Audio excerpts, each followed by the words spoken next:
Good morning. If I might have everybody grab a seat, I know it's a little crowded, so if anybody has some open seats next to you, please let the folks know that are looking for a spot to sit down. What a great turnout.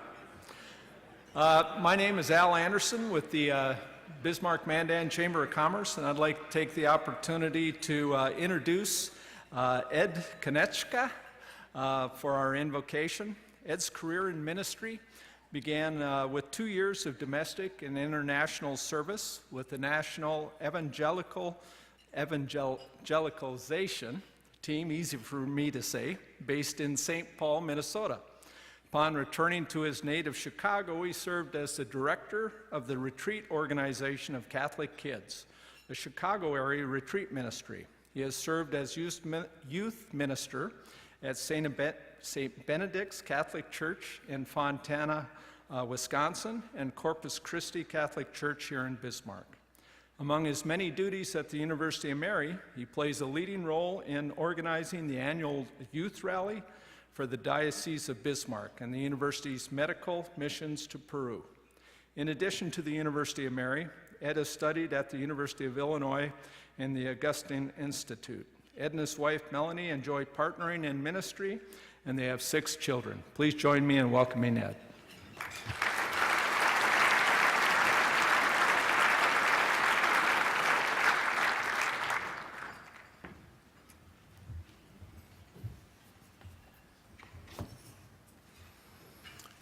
Good morning.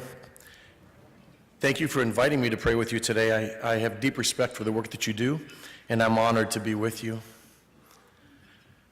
Recognizing the diversity of people and faiths represented here today, I invite us to begin our prayer with a moment of silence for personal reflection. Please join me now as we bow our heads and pray.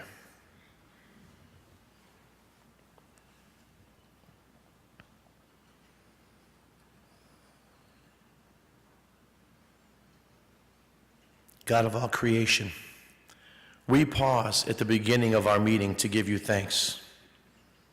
We thank you for the cities of Bismarck and Mandan. We thank you for the abundant resources with which we have been blessed. We thank you for our elected officials who seek to govern for the common good. We thank you for those who teach and those who protect, for those who plan, and for those who make those plans a reality, for those who work in parks and those who work on roads, and for all those who work to make our communities a better place to live. We pray for all in our communities who are hungry, unemployed, or lonely. We pray for those who fear that their voices are not heard, or for those whose lives are filled with difficulty. We pray for these and all the needs in our communities. We ask your blessing on our meeting today. Give us clarity of mind, charity in our hearts, and virtue in our decisions. Finally, we ask your blessing on the food that we share and the relationships that we nourish today. We offer these prayers trusting in your lasting goodness. Amen.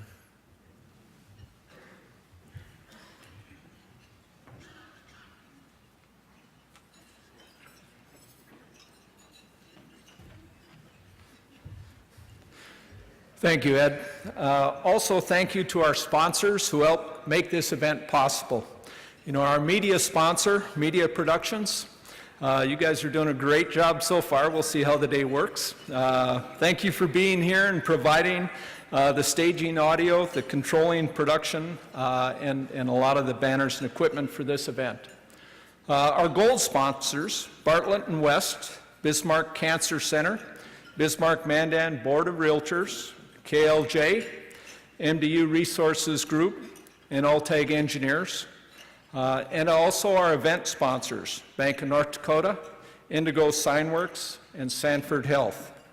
And lastly, thanks to all of our table sponsors. If you notice on your tables, you've got a head marker there that shows the company. You'll find that also listed in the back of our event program and on the screens on either side of the stage. Your support does not go unnoticed. And we appreciate both the involvement and the impact you have all made not only for this event, but also in our Bismarck and Mandan communities. Gives me great pleasure to introduce the Mayor of Mandan, Mayor Tim Helbling. He's a lifelong resident of Mandan. He's previously served as mayor from 2008 to 2012, and we did have a few exciting things during that time frame, didn't we, Mayor? As a city commissioner, he also served from 1998 to 2008. Before that, he was also a member of the Mandan Park Board for 8 years. He is the general manager and co-owner of Corral Sales, as well as the co-owner of L&H Manufacturing, another longtime family business. He and his wife, Susan, have 3 grown children and are proud grandparents. And it's really a great time to introduce the mayor, because Mandan was also selected the 2017 City of the Year by the League of Cities. So congratulations. And I understand the mayor is going to start out with a short film. And then after that, please join me in welcoming him to the stage. Thank you.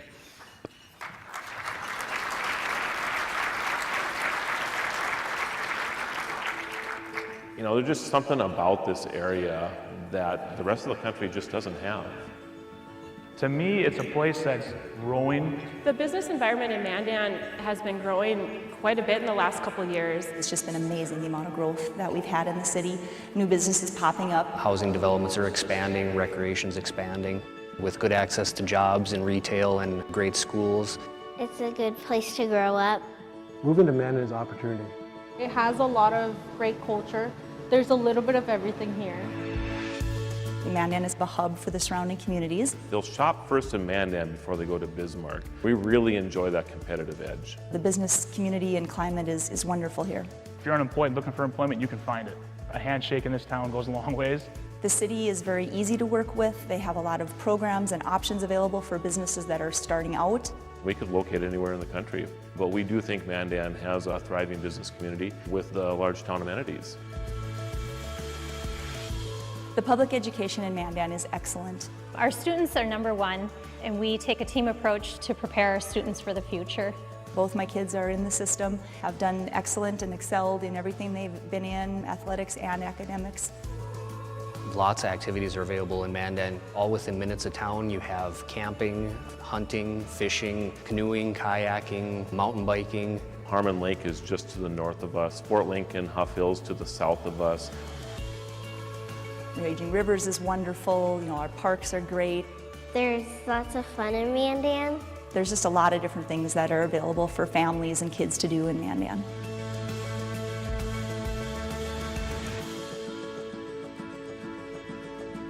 We are a group of friends and neighbors, and you really never feel alone when you're in Mandan.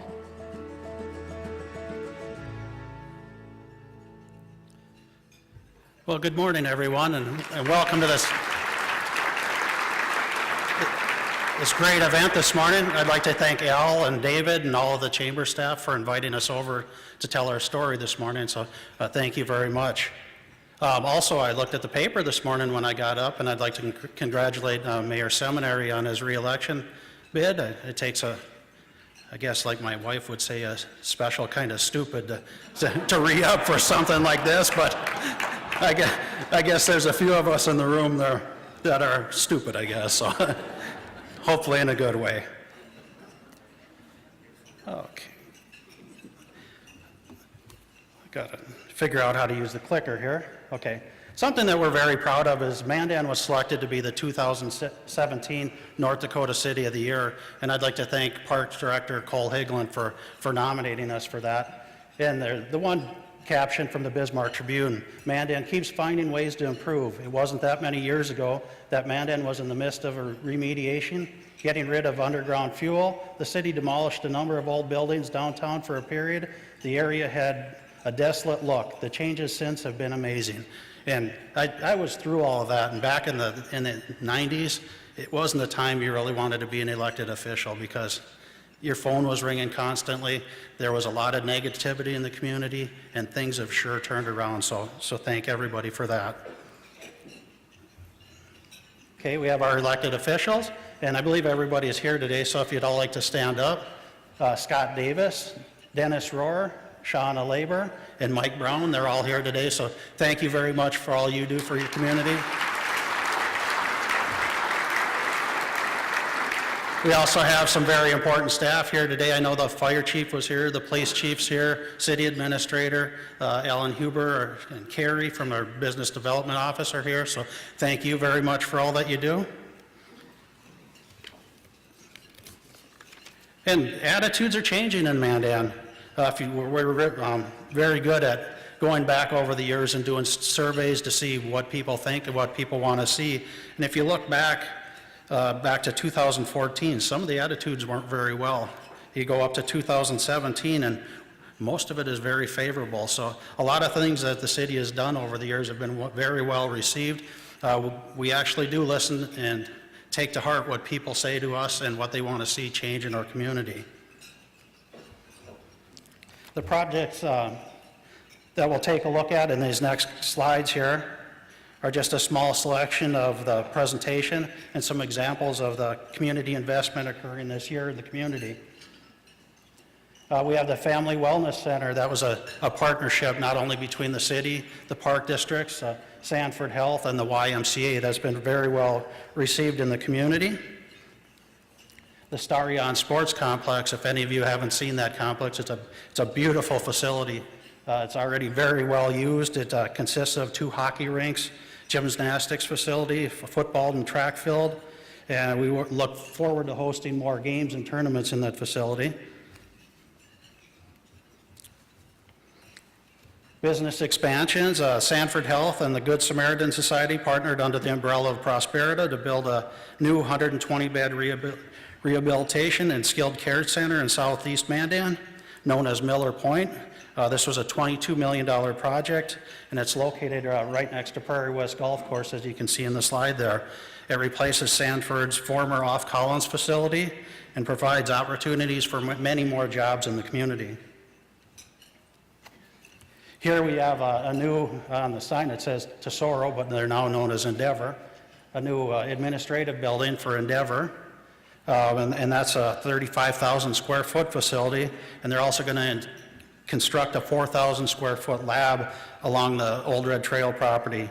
The new building will provide workspaces for about 150 people, and 30 of those who have been working off campus will now be located in Mandan.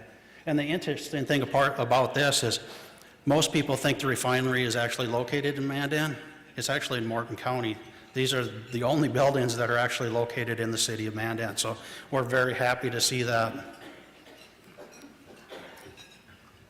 We have National Information Solutions Cooperative celebrated the opening of its new administrative building in June. The new building frees up space elsewhere on the campus and allows for the hiring of at least 75 additional employees over the next 5 years, bringing their total Mandan neighborhood to around 500 employees, so that they've been a really big asset for the community of Mandan over the years. And if you look at that facility, most people don't even know it's there, but they keep growing it. They're known worldwide for the quality of work that they put out and the way that they treat their employees. Stockman Supply West has been in Mandan for about 20 years. The business is now in a new building on the east end of the strip, providing significantly more square footage, including space for a business new to Mandan, Missouri Valley Veterinary Clinic. And then on the right is one of Mandan's original storefront improvement projects on Main Street, and they've expanded over and over the years. RJR Maintenance and Management has a number of different properties that they manage and they take care of for people, and they're just doing a fabulous job there. I'm not very good with the clicker, excuse me for that.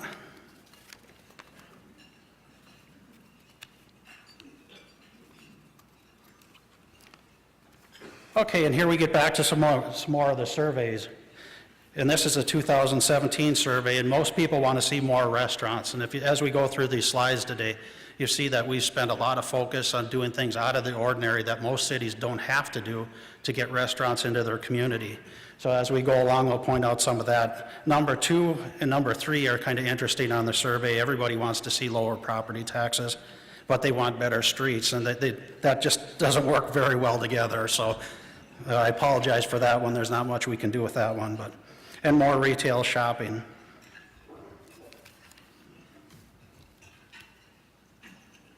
These are some of the new restaurants that open in Mandan under the Restaurant Rewards program that was created. The first one is Tailor Made Barbecue.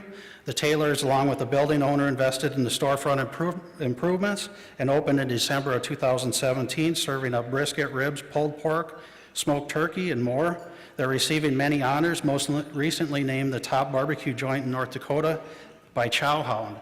And if you look at the two pictures, the before and after, it's really kind of deceiving. The after, they spent a lot of money and time redoing the facade and the brickwork on the top of the building. And that was very expensive and something without the storefront improvement programs that most people would just overlook. So we want the buildings to stay there for a long time and keep a really good appearance. We also had Dickey's Barbecue Pit, opened in late June on the east end of Memorial Highway. Randy and Lisa Rohn and Ben and Amanda Zachmeyer opened that. They've been huge drivers to the community. Randy also owns the Little Caesars franchise in Mandan. And after making a slight switch in sites, Arby's is opening in mid-November just off of Sunset Drive. And then here we have a local restaurant owner, Edgar Oliveira, who operates the Harvest Brazilian Grill and Station West Grill in Mandan. He's working on renovations to the old depot in Mandan. He's leased part of the building for the Mandan Depot Beer Hall, and he's going to specialize in German beers and homemade sausages, is what we're hearing. Five Nations Arts remains open in another section of that building. And the next slide, in the spring, or hopefully yet this fall, depending on the weather and how everything works out, we have Bennigan's going to open up on the north side of Mandan, up by the Comfort Inn. Mandan natives Rob Knoll and Monty Stein have purchased the franchise rights for the Bennigan's Irish Pub, and they're finalizing plans, and like I said, hopefully that opens in 2018. And then here we have another one, as everybody knows, if you drove by the Bonanza, there is no more Bonanza, the building's gone. That was kind of a blow to the community and a lot of folks, but the exciting news is, again, we have local franchise owner Sammy and Harry Wu, along with property investor Paula Grossinger, received approval in October from the Mandan Architectural Review Commission for their plans to construct a new building for the restaurant at the site of the former Bonanza. And then yet another one, Colton Schultz has announced that he has leased the end cap in Memorial Square Shopping Center for a second location. We welcome him to Mandan. And what's really exciting about all of this is it's not so much that they're chain restaurants or anything like that. Almost all of these are homegrown Mandan people who've stepped up to the plate, noticed a need in the community, and are doing something about it. So we're very fortunate that way. Like I said, Mandan hasn't been fortunate like most communities where these places are naturally coming to the community. We've had to work hard and go out and create the creative programs to get them into the community, and I can't thank Ellen Huber, our business development director, enough. She's done a phenomenal job there. And then we look at renovations. These are some of the buildings that they're being renovated in downtown Mandan, again with the storefront improvement project.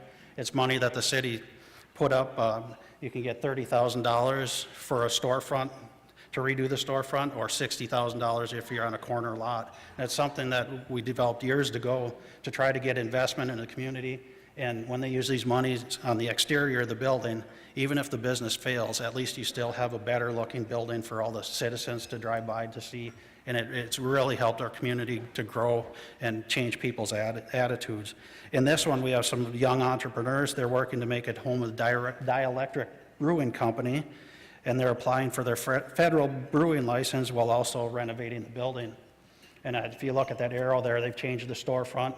And that was where the big cactus stood for many years and is now gone, but they've got a couple of garage doors so in the front to open the building up for the brew pub. This is another storefront improvement project. This building is also under new ownership, and they opened it as Scapegoat Bar but they went in and they totally redid the whole inside of the building, not only the front, but the back, so that's another great improvement. Another storefront improvement, Stockton Supply West moved from its building on 40th Avenue. This gave another local business the opportunity to expand, so Planet Power Sports moved from a smaller lease space on the strip to the new one that they now own. They remodeled this one both inside and out and paved the parking lots. And then this is one we've been working on for years. This is a former Mandan Junior High, and things didn't play out for the city, the school district, or anything when they closed that junior high. We thought really good things were going to happen there. Well, it takes a lot of money to convert an old building like this into something special. But the Commonwealth Companies of Wisconsin bought this property from a local church this late September and will invest about $8 million remodeling it for 39 units of affordable housing. The project should be complete by the end of 2018. And one of the biggest benefits, if you drive by that property now, it doesn't look good at all. The neighborhood doesn't look good, and they're going to go in, they're going to spend a lot of money to improve the neighborhood and also provide some much-needed affordable housing. Now we'll just take a look at a couple of the economic indicators in the city.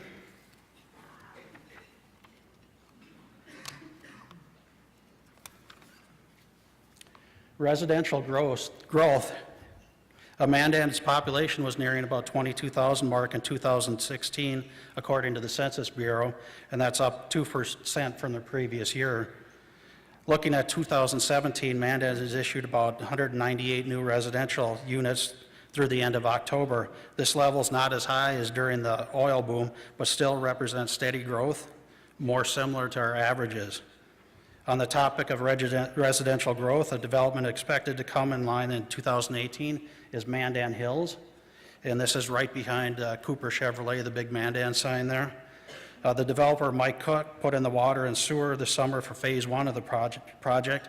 Unfortunately, he was partway through the project and he passed away, so it's kind of a sad thing. He was really getting the project going, he was very proud of it, and now his wife, Marilyn, has taken over the project.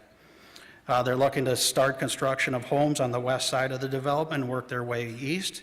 In total, they're looking about 120 new single-family homes, plus some twin homes, multifamily structures, and some area for commercial development near the future connection for Division Street in Mandan.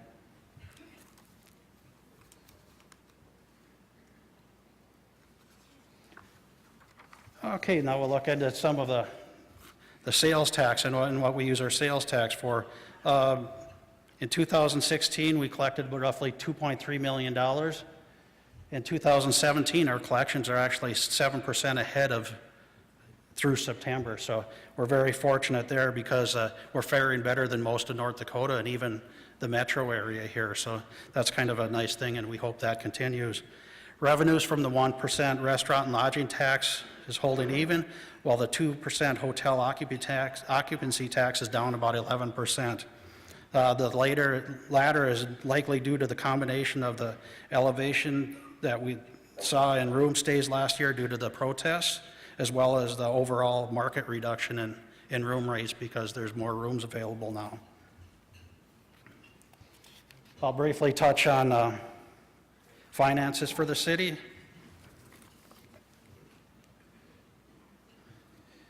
After 6 consecutive years of decreases in the city levy, the budget increases the levy by 5 mills to 64 compared to 59 last year. The property tax increase amounts to about $61 for owners of residential property valued at about $250,000 with no valuation increase. The levy increase was necessary with a 27% dip in state aid distribution, a 14% dip in the highway distribution tax, and on top of that, severe winter weather last year resulted in about $500,000 of extra expenditures over what we had budgeted for snow removal. The city has used $2.5 million of the general fund cash reserves since 2013 to offset the revenue shortfalls, and approximately 26% of the property tax revenue increase stems from new construction and exemptions that expired in 2017. The interesting thing about this, and I'd really like to thank Dakota Media Access for televising the meetings and showing people exactly what's going on. We've been very upfront with the citizens of Mandan, and you could tell because about a month ago, a gentleman wrote a letter to the editor that wasn't very favorable to the city of Mandan. I never got one call, one complaint, one email about that letter. Most people I talk to, they're not happy that their taxes are getting raised, but they look at what we're doing, and as long as we put it up in front of them and we're honest and show them exactly what we're doing, they'll live with it. So I applaud the people of Mandan for doing that. Where do your taxes go? When you get your tax bill, only about 24% of the taxes go to the city of Mandan. Parks and Recs takes up about 10%. The school district, about 39%, and the county, about 25%. So when you get that tax bill, everybody's always, it's the city's raising the city's taxes are high. It's not, it's a combination of everybody, and all these groups go through the same process that we do, and nobody likes to raise taxes. So, nobody's doing it just out of spite or anything. So we're very proud of the fact that we're only 24% of that tax bill. Okay, your 1% local sales tax allocation, and what we use that for, we use the majority of it for property tax reduction in the city of Mandan, about 65%, 15% of it for economic development, 6% for debt reduction, 12% for infrastructure, and 3% of it is uncommitted. This is another interesting chart. I think the first time I got up here and we had a chart like this up here, Mandan was at the top of this list. I guess not the top, but the bottom, with the highest utility rates in the state pretty much. And right now we're right in the mid-pack, so we've worked hard to try to stay there. And I hate to point this out, Mayor Seminary, but this is the first year that I can ever remember where Mandan's utility rates are a little bit lower than Bismarck. So just a little, you get a lot of them. So this is one for us. So, although we're very close, I mean, we have a good working relationship with the city of Bismarck and Mayor Seminary, so we're proud of that. Looking ahead, we're working on a new public works facility right now. It was bid out last fall, and the bids came in about 3 times higher than the engineer's estimate. So we kind of put it back on the drawing board and changed some things, and we're rebidding it out as we speak now, so hopefully the bids will come in here shortly. What we're using to pay for this building is the Hub City funds that we received during the 2015 legislative session. And unfortunately, since that time, the legislature has taken those funds away, so we're going to work hard in the next legislative session to try to get those funds restored. 2017 roadway projects that were completed: McKinsey Drive, Old Red Trail widening east of Collins, 10th Avenue Southwest repair from the Hart River to Main Street, 19th Street Southwest to Highway 6, turn lanes in the street light, extension of 8th Avenue Northwest. In the southwest area, we're doing water main replacements. They're partially complete and be finished up in 2018. Other projects that are under construction, and this seems like a never-ending thing because the water treatment facility seems like every year it needs something different. The sewer treatment plant needs something else. So these seem to always be on our list, and they're not cheap ones either. So the Sunset Booster Station, we're replacing 1,000 feet of 30-inch water transmission line, and we have a water main replacement project on the southwest part of town by Mary Stark Elementary. It's partially complete, but it'll be finished up in 2018. Upcoming plans: Main Street, replace and upgrade the traffic signals. The southwest area, finish the water main replacement. 4th Avenue to northeast of Collins, a water line replacement project along with sewer lining. And we're doing that. Everybody's heard of Detroit and the lead lines and everything that Detroit's done and done wrong over the years. We're trying to stay ahead of that because we do have some lead service lines in the city of Mandan, some old clay tile pipe that's failing, and we're just trying to come up with a plan, and we've had a plan for the last several years where we're slowly changing out those water lines and sewer lines to bring everything up into compliance so we don't have happen to us what happened in Detroit.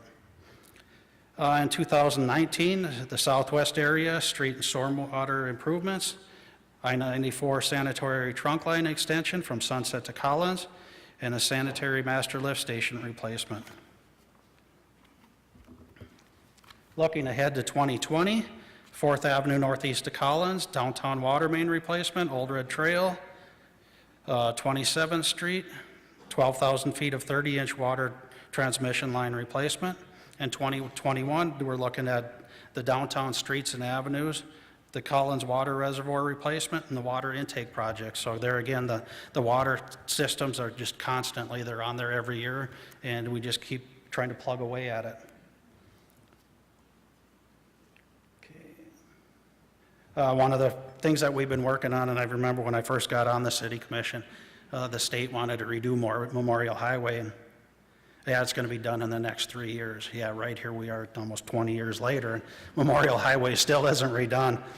And the state had a plan this last year and a half, where they wanted to do the Memorial Highway in 3 sections and take up to 10 years to do it. And we looked at them and said, there's no way this is going to work. You're absolutely going to kill Mandan, because that's such a main artery for Mandan. It's a way for people to get to and from Mandan to Bismarck, and those businesses just won't survive over a 10-year period. So in conjunction with the North Dakota Department of Transportation, we've applied for a Tiger grant, and that grant, well, is very hard to get, although they think we have a good shot at it. We're seeking to replace that whole span of Memorial Highway in a 2-year period instead of a 10-year period. So hopefully that comes through. And most people think the Strip is a city street. It's not, it's a state highway. So the state pretty much has control over what happens there and when it happens. But we've been pushing them hard to try to get it reconstructed and do the right thing for our businesses.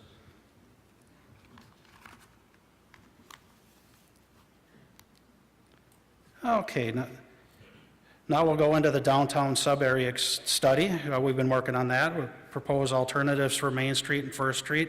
I know everybody's seen some of the things that Bismarck has done on Main Street. Some people like them, some people hate them.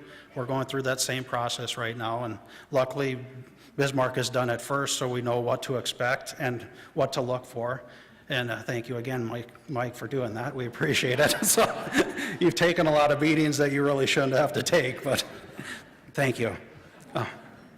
The presentation is on our website. You can watch the City Commission meeting tonight if you want, and that presentation will be made to the Commission. The survey is open through November 15th, so please take the survey and tell us what you think and what you'd like to see downtown. Okay, this is a project that we're really excited about. This is West Main redevelopment. This is the former Thrifty White Central Market location. We've been working for years to try to get somebody in there. We've contacted grocery stores. We've went to numerous people and tried to get them to invest in these buildings, and nothing was happening. And we looked at that west side of Main, and if we want to bring any vibrancy or anything back to that part of the community, we felt the city needed to take a step and acquire those buildings.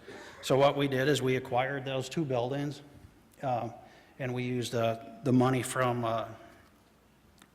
the environmental trust fund that we have from the railroad years ago. So no tax money has went into these buildings to this point.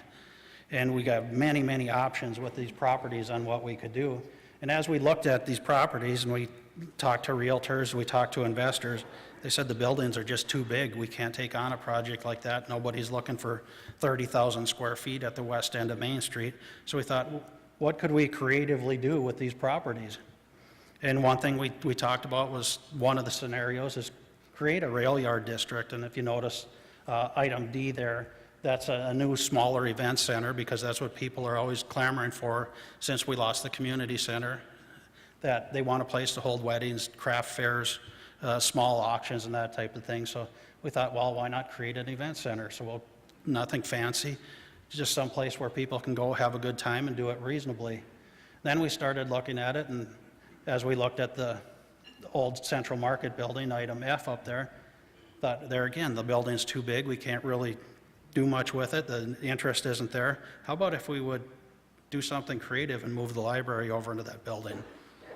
So that's one of the options, is take the library, which is building H right now, move it over into the Central Market building, and then at that point you could take the old freight house, which is in a great location for brew pubs, restaurants, anything like that. It's all tied to the park and all the activities that go on there. And either lease that building out or sell it, or a combination, or whatever we have to do.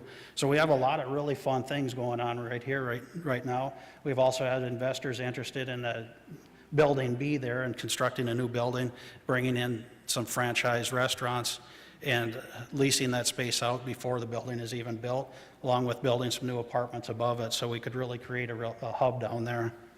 So we're really proud of that. And we want the public and everybody at Mandan to stay involved. If you have ideas, shoot us an email, give us a phone call, and tell us what you'd like to see. Some of our 2019 legislative priorities: continue water funding, the lower Hart. We've got a dike all around Mandan that protects us from the Hart River. That's going to need millions of dollars in repairs to bring it up to the new standards. We're looking at a new water intake for the water plant north of Mandan. We're working with Endeavor right now on that, trying to see if we can't work together to do a combined intake. Continued transportation funding, hub city funds. We really want to see those get put back on the table for not only Mandan but for Bismarck. So anybody within a certain percentage of oil-related activity should have access to those funds, and if it changes, those funds should change with it. It shouldn't be dedicated to just a few counties. They shouldn't reap the windfall. We have the Main Street Initiative, which the governor is proposing. We're not against the initiative at all, but we'd like to see those dollars come from new dollars, not taken away from the dollars that we're already capable of using for other road projects, because that really hurts the city. And we really want to get the state involved in Mandan. Mandan's one of the 7th largest community in North Dakota. We have no state-related facilities in Mandan like everybody else does. We have no colleges, we have no state buildings to speak of. So we really want to get the state to look at Mandan when they're relocating offices or they're looking for expansion. In the spotlight, lastly, when we look at marketing to Mandan businesses, residents, and visitors, no matter your politics, we know that we couldn't begin to afford the publicity our cities received from President Trump's visit here in September, so we thank Mr. Trump for that. That was a great endeavor, a great thing for the community. It put us on the national spotlight. It re-energized a lot of people who lived out of state that were from the area to take another look at Mandan, and it's pull us up on Facebook and pull us up on the web and just see what was going on. So that was a great thing. Congratulations to Chad Berger of Mandan on his 7th PBR Contractor of the Year award. That was huge. That was all over the national media. He's very proud when he's out there at all his events to say that he's from Mandan. So we're also very proud that he is from Mandan, because he represents us well all over the country. Along with these developments, Mandan residents like to have a good time. The 4th of July always has the parade, Art in the Park, the rodeo, and other events. The summer means concerts in the park and auto racing, throw-in buggies and blues and other events, and Mandan deserves a reputation as a fun place, again, from the Bismarck Tribune.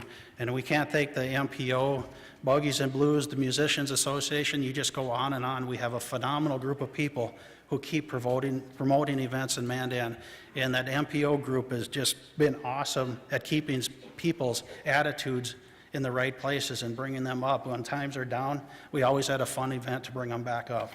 And most of the time it involved alcohol. I hate to say that, but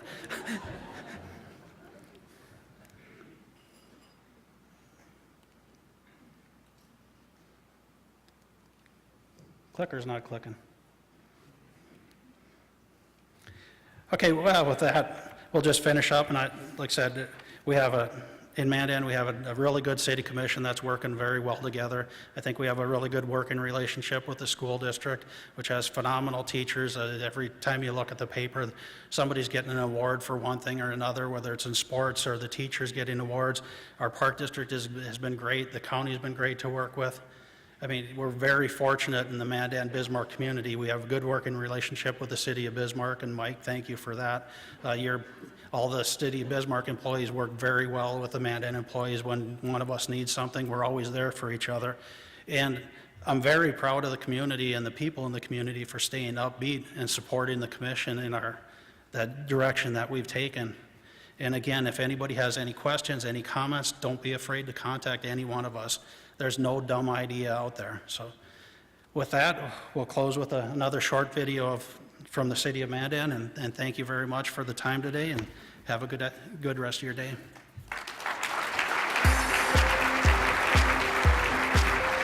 My name is Dot Crane, and I'm a working mom living in Mandan, North Dakota. Join me as I introduce you to some of my favorite places throughout the city. Welcome to my Mandan.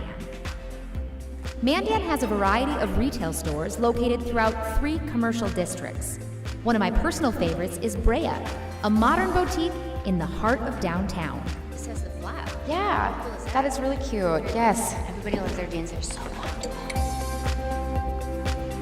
Just across the street, Susie Q's is my go-to spot for crafts, antiques, and Pride of Dakota products. Look at this. Is that? Made in North Dakota. These are the best.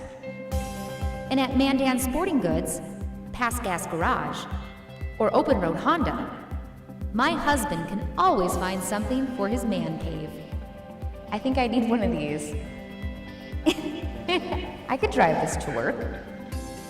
If you're starting to get hungry, Mandan also has many unique dining options to satisfy any appetite. For date night, I love going to Harvest Brazilian Grill, a traditional Southern Brazilian steakhouse with tableside service. When I'm craving comfort food, Freed's Family Restaurant has some of the best Nefla soup around. Over on Memorial Highway, Taqueria El Güero has become my foodie obsession, serving authentic, homemade Mexican cuisine. And there's no better place to unwind than the shores of the Missouri River. Rock Point is just one of Mandan's riverfront venues, with food, drinks, and live music year-round. Thanks for checking out my Mandan. For more information, visit cityofmandan.com. That's kind of cool. Let me see. Too big. It's really big.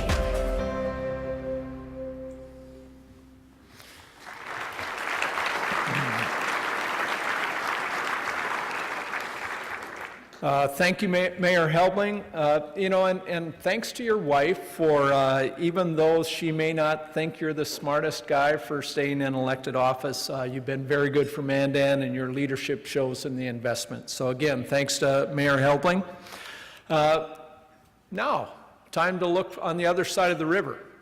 It gives me great pleasure to introduce the mayor of Bismarck, Mike Seminary. Mike has 30 years of business development and client relations management experience in the engineering and radio broadcasting industries. He was first elected Bismarck City Commissioner in 2008 and then re-elected in 2013 as Commission Vice Chair. In June of 2014, Mike was elected Mayor of Bismarck. As a mayor, he is also the Bismarck-Mandan Development Association board member, motivational and leadership speaker, past board member of the United Way, and also of the Bismarck-Mandan Chamber of Commerce, and also the North Dakota Economic Development Foundation. So Mike, I've worked for you in several different ways. He is married to Deb, and Deb, I don't know if you agree with Mayor Helbling's wife's view of Mike jumping into this role again. But we should probably talk a little later on that. Mike and Deb have 2 daughters and is the business development officer for Houston Engineering. So Mike also announced yesterday that he was going to run for mayor again, and thank you, Mike, for doing that at the Chamber of Commerce. I'm glad that you're seeking another term, regardless of what Deb does tell me later. And you're a change agent, and so I'd like to know what you have to say with regards to Bismarck over the last year and for the future. Please join me in welcoming the Mayor of Bismarck, Mike Seminary. Welcome to the city of Mandan, a city that's given so much, a city of people who aren't afraid to get their hands dirty.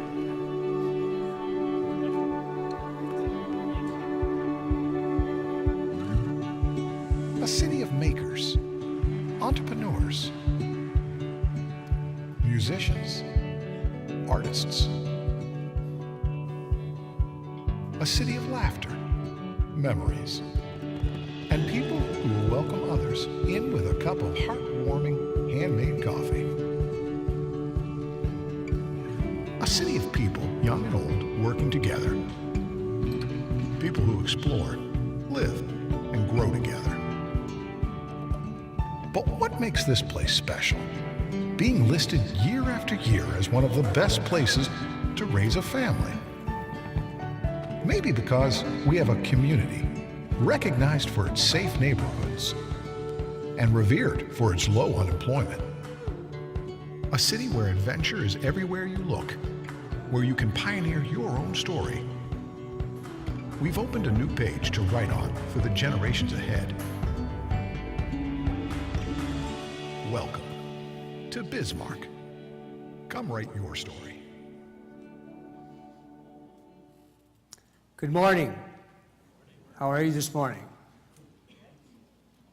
Mayor Hepburn, great job. Payback is awful. And I'm good at it. I first want to thank Chamber of Commerce and Al and staff for always doing a wonderful job of hosting this very important morning. I mentioned yesterday, I've attended, I believe, since Calvin became the president, all of the State of the Cities, and this is my fourth as a presenter for City of Bismarck as the mayor. And I also want to thank my wife for allowing me to run and supporting me, and Gloria for preparing this information, and the staff. I know Commissioner Marquardt is here. Other commissioners are, if you please stand, you know we have Commissioner Marquardt, Commissioner Guy, Commissioner Oban, and Commissioner Asveg. Thank you so much. They are incredible leaders.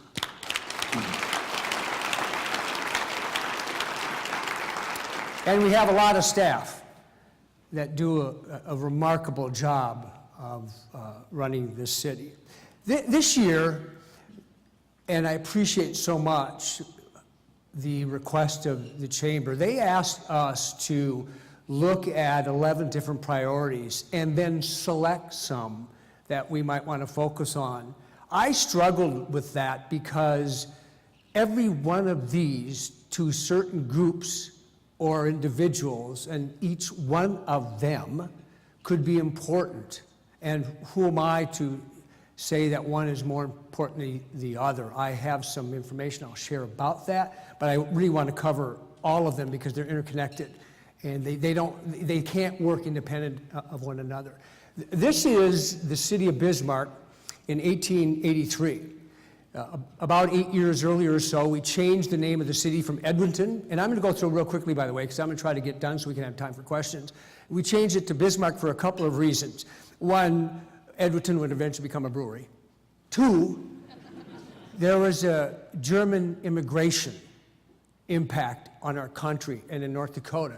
They changed it to Bismarck, German name, to attract immigrants. About 3 years later, we became officially a state. A year after that picture is when we built the prison, and about 5 years later is when Mayor Helbling first announced he was going to run for something. This is Bismarck today. Versus 1 mile by about a half mile, it's now about 9 by 7. 73,000 people, 650 full-time employees run this. They do a remarkable job. Everybody expects it to work well, and it does. Sometimes we have issues, we correct them. We have very dedicated people to make sure this works, not just on the city, but the school board, the county, park district. It takes a lot of money to run that. Unlike this list that Mayor Helbling showed of people that have their water utility fees, that city, that list, almost every single one of them get money from the State Water Commission. We don't. And so I'm really proud of how we have managed well the water rates and fees that we have to charge. We put together a team of folks to see how we're doing as that big community, a community where retail is off a little bit. This Livability Summit of volunteers really did a remarkable job. Back in March, putting together a summit where we wanted to find out how we're doing. Thinking back, by the way, for one moment to that picture, retail's off a little bit. Transportation up in terms of the airport significantly. I call it butts and seats. In the business, they call it boardings. I call it butts and seats because that's about all the room they give you in that thing anymore. This group of people did an online survey to find out that big space, how we're doing. 1,240 people responded. And from that 1,240 people, and then the summit that we had, here's what we learned. First of all, people are coming here and staying here because it's safe, it's family, they love it, it's attractive, they like what we're doing downtown, they like the fact that we're considering more mobility and transportation alternatives, they want more bike lanes and access to parks, they love our schools, they want more housing options, they love what we're doing here, they want more arts and more culture, they can't be more proud of our education system. Bismarck's doing a great job. And I appreciate the work that they did. That summit was very, very successful. We learned a lot about the city of Bismarck and what people are expecting. They also took the old MEDAG mission, and I want to read it because they made some significant changes to improve the long-term environment of our community, one that drives economic growth, quality of life, community leadership, and diversity. So Bismarck is a global community of choice. Quality of life. You know, as we're listening to folks, here's what we're realizing. We are really well run. One of the best run cities in the country. Great place to live. It's affordable. It's safe. Bismarck is doing a great job because of all the people that participate in it. Some of our partners are, where are some folks from Parks and Rec? Would you please stand and give them a hand, please? Nationally recognized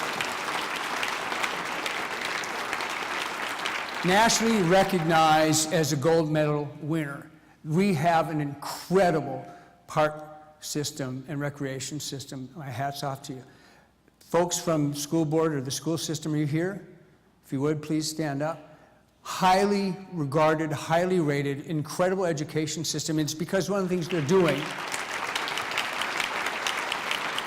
they're not focusing on the 3 R's anymore. They're focusing on creativity, critical thinking, collaboration, and communication, because that is the skill sets we must start learning to adjust in this changing environment that we're all living in and we will deal with for the rest of our lives. Can't have quality of life unless you're a safe place. We have the most remarkable law enforcement professionals on the planet, and they deserve privacy when they are challenged. They deserve privacy. We made a very significant change in how we deploy our talent. We put in the power shift from 3 to 3. That's when you typically have some challenges in your community. And we have more talent and resources in the streets at that time. Calls for service are up. This is a different place. I want you to think back for 1 minute about that big picture of Bismarck. Bismarck's very unique. Not only do we have a combined county detention center, which multiple counties bring people to, we have the state prison. And we have significant impacts in our community. In addition to what every other community is dealing with regards to challenges with the financial conditions of some folks, the desperation for some folks, the mental health issues that we all deal with, the opioid epidemic, alcoholism, which is a disease. I agree with First Lady Catherine Burgum. We have a state prison, and it puts unique pressure on the city of Bismarck. And I'm going to make it a point of moving ahead with the next legislature and say, first of all, put back more money in that safety net that you took away for people that struggle at the most important times in their life. We took that away. But Bismarck also deserves some special attention because of those two facilities, and we would appreciate a little bit of support. We focus on innovation and facilitating the proper types of change because sometimes things just have to change. So we listen, then we facilitate, we meet, and we talk about what do we need to do. We just had a Disrupt Well Summit. How many people attended that? We blew out the room. President Scogan, thank you so much for hosting us. It was a remarkable summit. And for those of you in the room that sponsored it, thank you so much. Here's what we learned. We are dealing with remarkable change currently, and more is to come, and it will come in waves. Innovation in technology will challenge us. It will provide great opportunity, and we also must then be conscious of the fact that opportunity sometimes presents some challenges. And so we're building on that concept, and as a matter of fact, Bismarck department heads, at my request, have already met. We understand that there will be changes for us in terms of how we design and plan our community with regard to spending your money in terms of infrastructure. And so let's be thinking about how do we look around the corner now and plan more appropriately for what's in front of us. We also have, of course, the soft infrastructure issues. And it was in the paper this morning. We had calls of service for people that had drug issues. We had fire issues. We have mental health issues. We have a housing crisis in terms of sheltering men. And this time of year, that's a community problem. It is not one facility's problem. It's a community problem. There are people that live in our community, and we have to find a way to address that. And it isn't just about money. It's about collaborating. It's about partnerships. It's about strategy. It's about facility. And we will find a way to do that, in large part because we established, thank you, Mayor Wise and Mayor Helbling, we decided we have to address this communities-wide, so we formed the Mayor's Gold Star Community Task Force. And I want to show you some of the folks that are participating. You have people that are all in. They're educators, they're law enforcement professionals, they're providers of services, they're healthcare professionals, presidents of hospitals, utility company folks, students in our high schools. We have citizens that just want to volunteer. Every organization you can think of that touches or deals with people that are in despair and in need. We are putting together a plan and strategy, and I thank you so much, all of you that are helping us do that.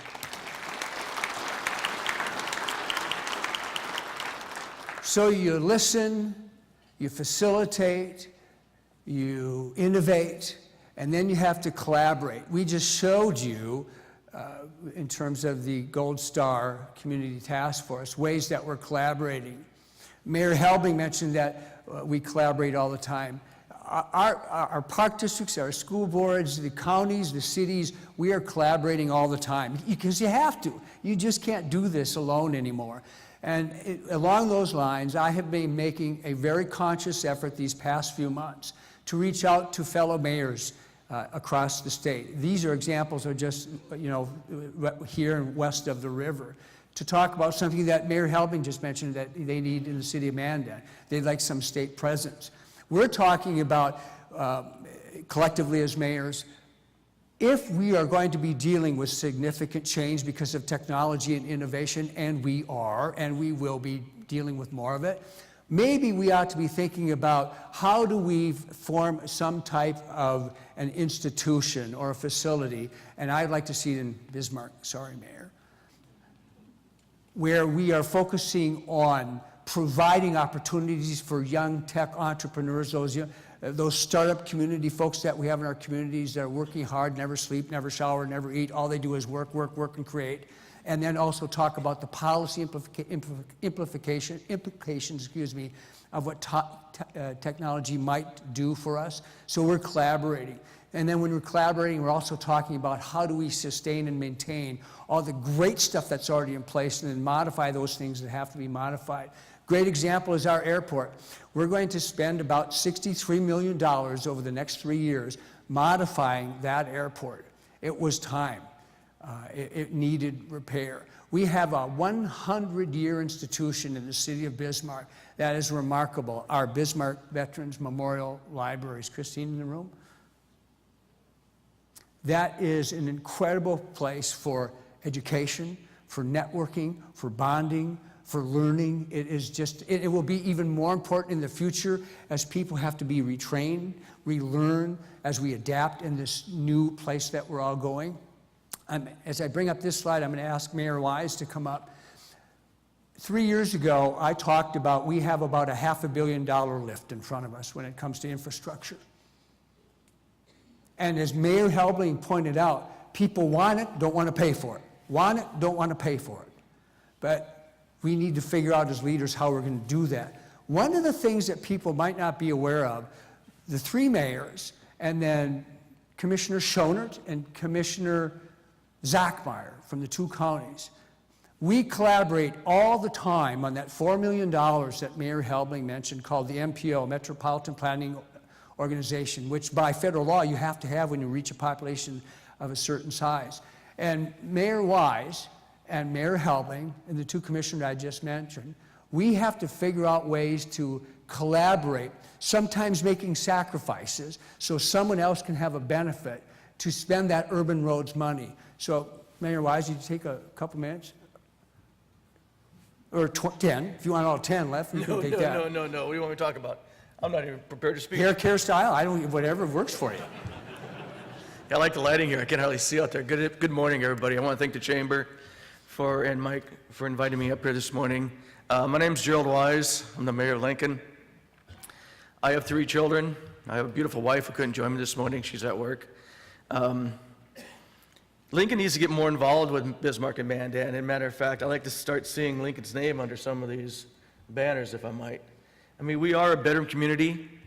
A lot of the citizens that live in Lincoln work in Mandan and Bismarck area. It is a quiet community. We're growing exceptionally fast. We're actually the 5th safe city in the state again this year. I have to agree with Mike. Our police department is really strapped. My department's really strapped. I mean, the amount of drugs that we're pulling off the streets, totally phenomenal. It is actually scary. I wish my grandkids live in California, which is even worse. Getting into this infrastructure, it is tough, sitting in MPO, watching the city of Lincoln, we need an overpass over our railroad tracks. And it's been on the board now for 7 years, and the traffic in Lincoln is tough. And now recently found out it's probably never going to happen. I mean, $4 million doesn't go far. And when you're trying to figure out where to put it in the state and locally, with Tim and the commission and Mike, it's tough and it's hard to watch things like this go elsewhere. Sounds like you're done. Well, I wasn't prepared. I got a lot, there's a lot of improvement that can happen in Lincoln. There really is. I mean, I have great citizens. We just got recycling in the city, which is tough. The commission that I work with, Irv Fisher, Karen Daly, Tom Volk, myself, and John Allman, we have a lot of work ahead of us in the city. And what I really need, if there's any Lincoln residents in here, I'm sure I do have some in here, I need more people to come to my council meeting and to watch what's going on in your city. I mean, at our last election, we had 148 voters out of 3,700 people. That's not good numbers at all. And if you want a voice in your city to see what's going on in your city government, I need you to come in and sit in that council room. Last month, Mayor Mike came in and Seminary came in and saw what I had to deal with. And we're dealing with a council that needs to look towards the future. And it's tough when you have council members that are still trying to tighten the belt buckle, when the infrastructure of the city needs a lot of work and they don't want to spend the money. So that's what I'm dealing with as a mayor of that city, and I would really appreciate more support, At least come out and vote. That's the main thing that I'm going to start working on, and I congratulate you for putting your hat back in the... my wife says the same thing. She goes, you're stupid, dude. Thank you, Mayor. Thank you. Appreciate it. Thank you.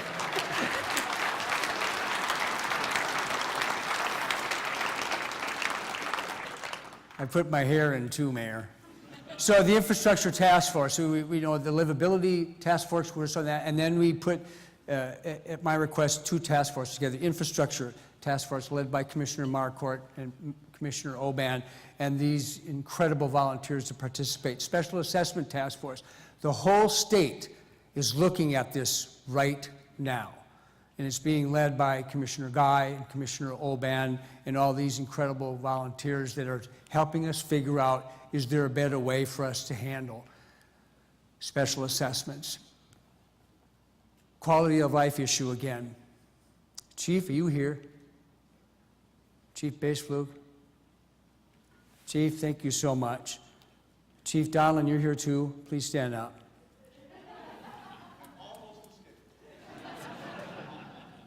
Over 40,000 calls for service for the cops, 4,200 for fire, and a lot of them happen this time of year. There'll be over 4,600 this year. So we built this training center. Can you imagine you're going into a house that's on fire, might be 500-600 degrees or hotter. You can't see, there's smoke, and somebody just told you there are kids in there. So we put this facility together so we have the best trained people on the planet so they can do this tough job where people are running out, they're running in. Thank you, Chief. So we listen, we collaborate, sustain, and we make decisions about how we continue to move forward. This is going to be my second to last slide.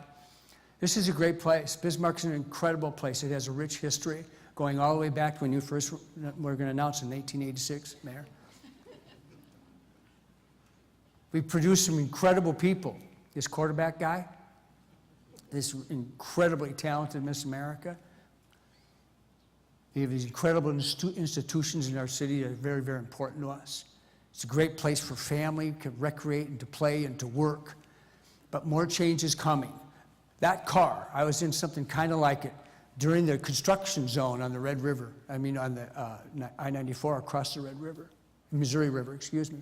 A friend took me in a ride. It's his electric car at 5:20 in the afternoon.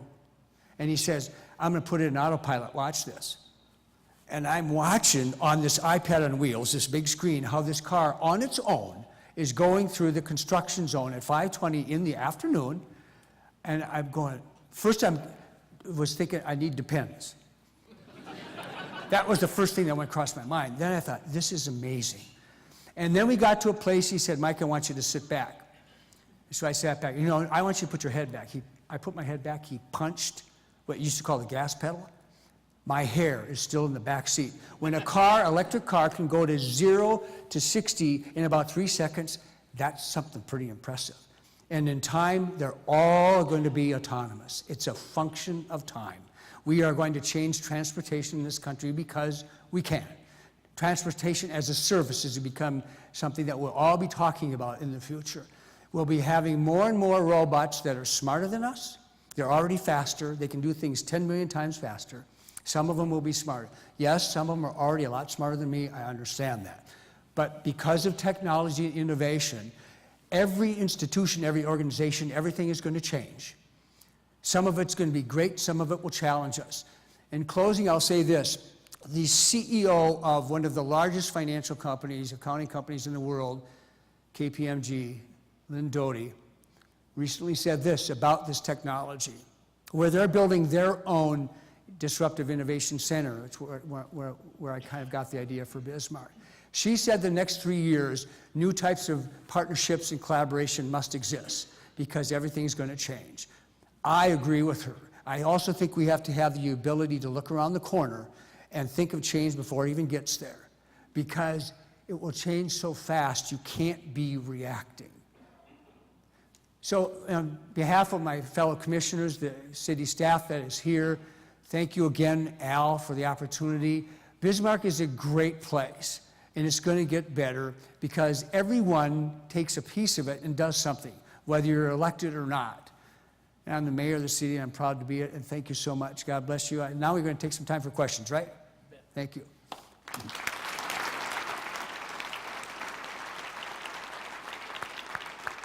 Just sit here. Nice job. Yeah, have a seat. Thank you. Thank you, Mayor. As Mayor indicated, and Mayor Helbling, would you please join us too? We want you guys to get comfortable. We've got some nice cushy chairs up here. As we bring the mayors back on stage, just to let you know, the chamber garnered questions from its membership. Membership is nearly 1,400 people. We've refined a few of them to kind of minimize, oh, come on now, guys, you're supposed to collaborate. You're supposed to be closer together so I can kind of hide in the corner. Oh, no. I thought he wanted to sit in the middle. So we'll ask a few questions, and we've got 15 minutes. I will honor your time. Again, thank you, gentlemen, very much for being here today. You make this a very fun event, both of you. First question I will ask is to Mayor Helbling. Well, and then Mike, I'll go with you right afterwards. Both communities have made great strides, in the quality of life, and your films showed that. They're vibrant, they're improving downtowns. There is an increase in the presence of arts and cultures, just for a few examples.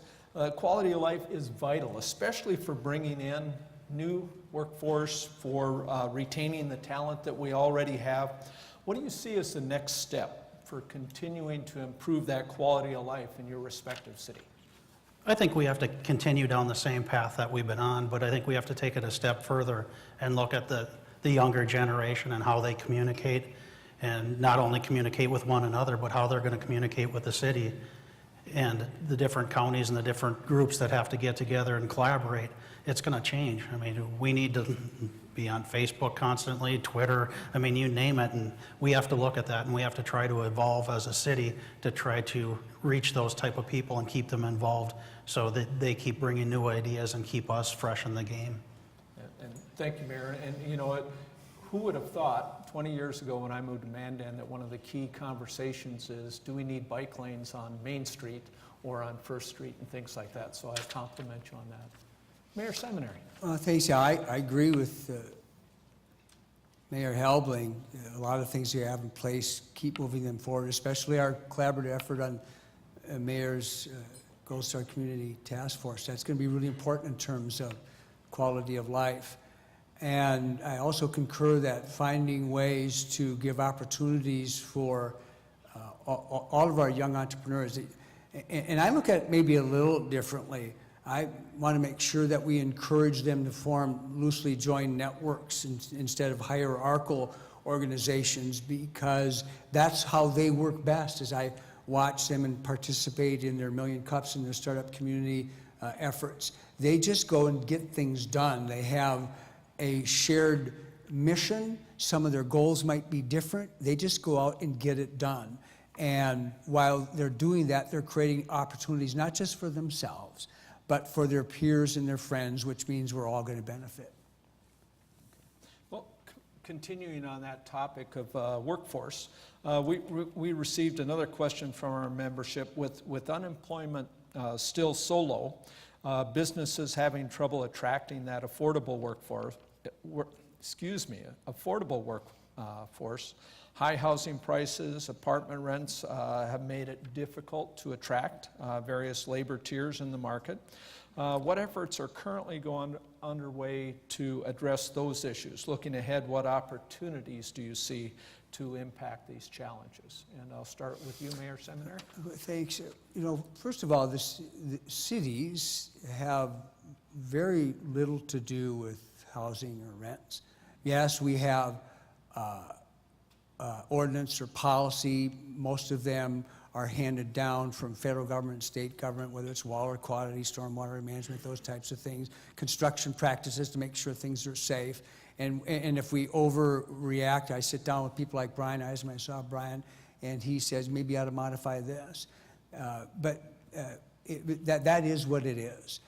But I would go back to the very thing I said in terms of giving young entrepreneurs and the millennials, give them the reins and let them just start running with stuff. They're the folks that are going to attract the talent that we need. And they always seem to find a way, whether it's in downtown Denver or Minneapolis or San Francisco, where it might cost you $6,000 a month for an apartment. They find a way to make it work if you're given the opportunities.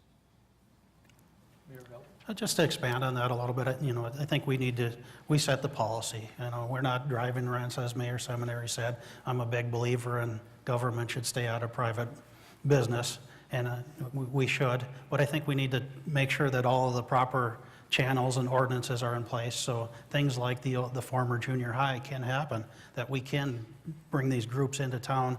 They can get some incentives to invest money in old structures like the one that they're currently redoing and bring affordable housing in, but they're doing it on their terms, not the city's terms. I think that's very important, that the city stay out of that type of thing. We just create the ordinances that are favorable, but it's up to the private citizens and the businesses to decide where to invest and what to invest in. Thank you, both. Another question for our membership is pertaining more to the healthcare needs of our communities. There's an overwhelming increase in the need for chronic disease management and mental health access for underserved residents within our area. How do you plan to prepare the community to keep up with these increasing healthcare needs to ensure that all residents have access to healthcare services? Mayor Helbling? That's a very tough one, again, from the city standpoint. I think it's our job to facilitate and try to get as many of the community partners together and brainstorm, and you only have a small pot of money to work with, and let's try to get them all to work better with that same amount of money rather than everybody, this is for me, this is for me, this is for me. And no, what can you do together? You know, it's really hard for the city to put money towards anything like that, but we can sure facilitate it and try to get people to work better together. I would, first of all, Mayor Wise, Mayor Helbing, and I put together the Mayor's Gold Star Community Task Force. And it's exactly what Mayor was just talking about. Let them keep working to come up with some solutions. But I'd also say this. If we have enough money in our state to spend about $500 million protecting Fargo from a flood, if we have another $1 billion to pump water to them for their water supply, if we do the same thing for Grand Forks, if we have enough money to spend $650 million, whatever it is, to pump water up to Watford City and Williston, and we have all this money to do for road infrastructure, these are all hard infrastructure, right? We sure as hell should be able to find a few $1 million to put in the safety nets that we need in our state to take care of our people. So I think one of the things we have to do is we start after asking, hey, can't we do better? Thank you. We still have a couple of minutes, so as Bismarck and Mandan continue to thrive, providing and maintaining that infrastructure needed to support the growth is always a challenge. And I saw a little bit on the property tax versus the streets. Both of you are challenged on that. How do you plan to address those infrastructure needs in both the short term and the long term? Mayor Helbling? That's a very tough one. You know, being Bismarck and Mandan are side by side with sister cities, it's really a challenge because Bismarck has most of the tax base. I mean, most of the sales tax is collected in Bismarck, but yet most of the residents of Mandan are paying a lot of that sales tax. So how do we balance that? How do we make it work? And it's a real challenge because it costs the same to put infrastructure in Mandan or Lincoln as it does in Bismarck. So we all have those expenses, but we all don't have the same pot of money, so to speak, to fund those expenses. So depending on what Bismarck does could have a huge impact on what Mandan and Lincoln have to do. So it's going to be a great challenge, and infrastructure is very expensive. And as Mayor Seminary pointed out, I think we need to go to the state and say, Western North Dakota is getting a lot of money, Eastern North Dakota is getting a huge amount of money. They have different problems than we do, but we have problems right here in the center of the state. And if you're going to hand out money, we need our share of it. Now, I concur with what Tim was saying. So infrastructure is expensive. And so there's three ways to address that. One is, do you modify the plan? Are there ways to cut back? So that means, are you going to manage your footprint differently? We've been talking about that for some time. I get pinged on that once in a while when I talk about it. People say, what do you want narrow roads for? What are you thinking? Well, either, it's kind of like what we're doing in Washington right now with the budget. You either raise more money, spend less money, or do a combination of both. So you have to do the same thing with infrastructure. Secondly, you have to be looking down the road to make sure you're planning better and maybe make some sacrifices. And with regards to the Special Assessment Task Force, we're about to, more than likely, embrace our real roots in North Dakota. If in fact, the task force recommendation is to spread the pain, and no longer you have a $2,500 bill or a $3,000 bill, you're all gonna pay like 20 or 25. That's conservative socialism. It's a perfect example of it. We do a lot of it now.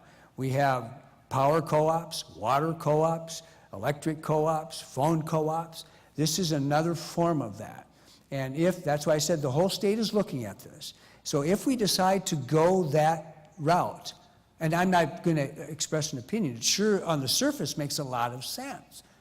A very predictable monthly payment, a tax. If it really solves the problem, that's good, right?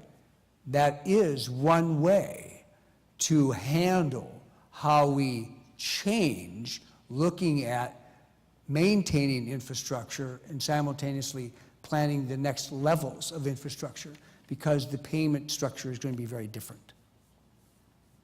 Just to expand on that a little bit, you know, the Governor's Main Street Initiative, it's a great thing. You want to try to bring people back into the downtown, fill in any voids.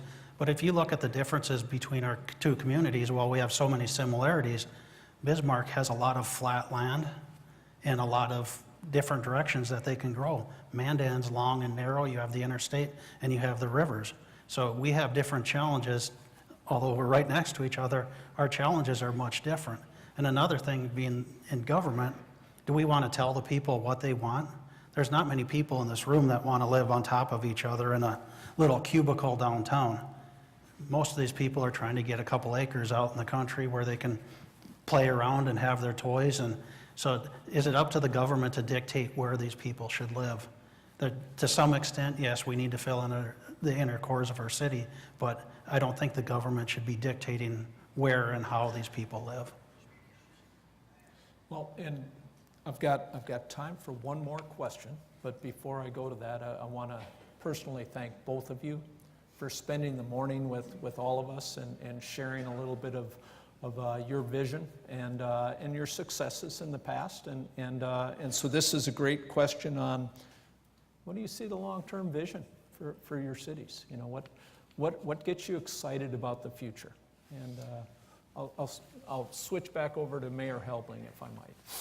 What I see is really exciting is the people in Mandan that really believe in Mandan. And you look at all of the committees that are formed and all of the people, if you look at our slides, the restaurants, the hotels, everything, they aren't coming from out of town just to be in Mandan like they naturally do to a lot of other communities. Ours are homegrown, and I'm very proud of our development office and the small budget we have to work with and what we've been able to accomplish. I mean, I think it's just phenomenal when you look at it, and you look at out of the 7 businesses, 6 of them are homegrown Mandan people that have went to the classes, they've looked at the information that we provided, and they've decided Mandan's worth taking a risk on, and that's very, very encouraging.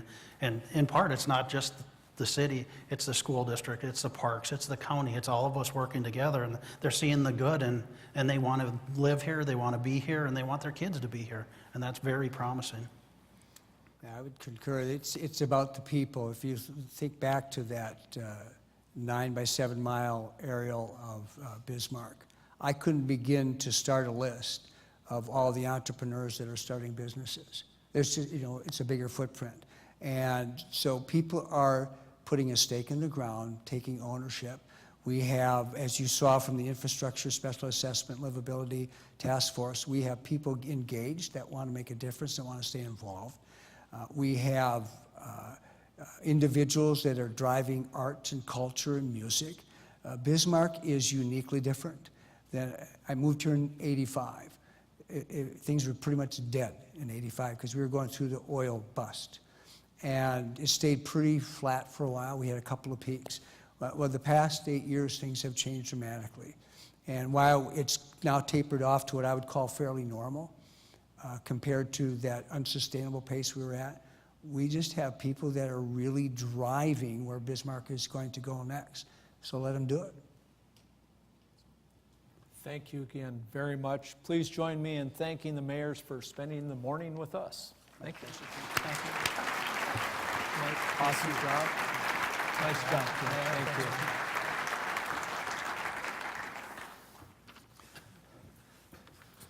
Just a couple of more tidbits before I let you go on your way. Again, thanks to our media productions, our media sponsor. You did a great job. Minimal impacts with the clickers. We were all speaking, we could hear. Thank you very much for controlling the audio and the stage in this event. Our gold sponsors, again, those that make it possible for us to be here. Bartlett and West, Bismarck Cancer Center, Bismarck-Mandan Board of Realtors, KLJ, MDU Resources Group, thanks Dave, Alteg Engineers, and also our event sponsors, Bank of North Dakota, Indigo Sign Works, and Sanford Health. Most importantly, thanks to all of you for being here today. You make the event worthwhile. A couple of things coming up. Oh, by the way, if any of you want to see a little write-up on the city of Lincoln and the mayor's prominent picture right in front, make sure you check out our Connection, our monthly magazine. But also our Chamber Holiday Mixer is coming up Tuesday, December 12th. Please join us. And also the Chamber Annual Dinner will be Thursday, January 11th. Thank you very much for being here. Have a great day and enjoy what a great place it is to live.